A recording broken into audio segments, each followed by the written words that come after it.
May ilang Duterte supporters ang nagsusulong ng tambalang Sara Duterte at Leni Robredo sa 2028. Si Senador Robin Padilla naman, handa raw maging running mate si VP Sara kung may basbas ni dating Pangulong Rodrigo Duterte. Nasa frontline ng balitang yan, si Mayan Los Baños. Are you open to it, sir, for a Duterte-Padilla tandem for 2028? Pag-utos ni Digong. Pag-utos ni Digong. Walang pwedeng mag-utos sa akin kahit sino, si Digong lang. Tanging si dating Pangulong Rodrigo Duterte lang daw ang makakahikayat kay Senador Robin Padilla na tumakbo para maging vice-presidente at katandem ni VP Sara Duterte sa 2028 presidential elections. Kasi ayaw ko talaga ng politika. Basta sinabi ni Digong, susunod ako. Kasi yun, kaya naman ako nandito, ma'am, dahil sa kanya. Isa si Padilla sa mga itinutulak ng ilang Duterte supporters na maging kapareha ni VP Sara. Sakali mang siya ang gawing running mate ni VP Sara, handa na ba si Padilla sa batuhan ng putik sa kampanya? Katulad po ng kay BP Inday, wala na rin po ako maiisip na ibabato sa akin dahil naibato na lahat. Ex-con, bobo, tanga, lahat na. Babaero, lahat na po. Opo. Ako po naman di naman po ako balat sibuyas. Oo, kung ganyan ho talaga ang ano ng politika natin, tatanggapin ho natin yan.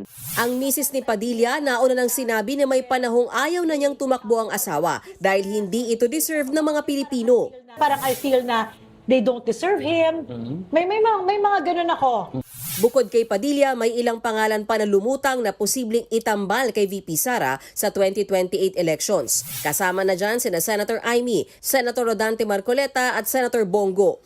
Pero ayon sa supporter ni VP Sara na si dating Presidential Anti-Corruption Commission Chairman Greco Belhica, may agam-agam sa panibagong Duterte-Marcos tandem.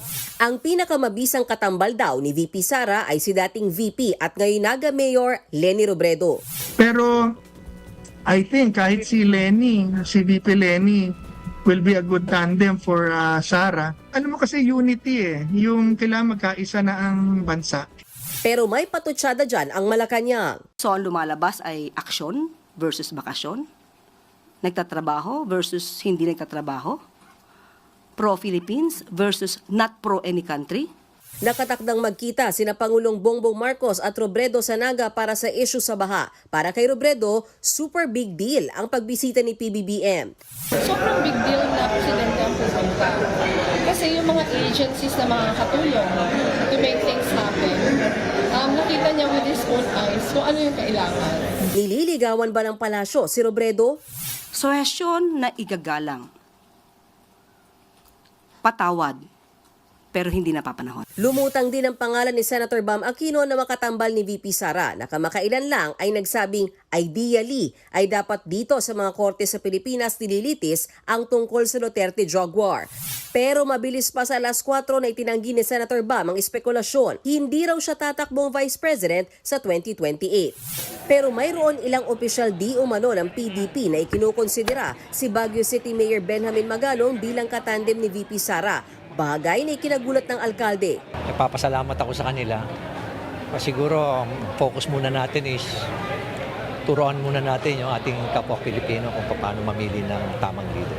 Nagbabalita mula sa Frontline, Mayan Los Baños, News 5.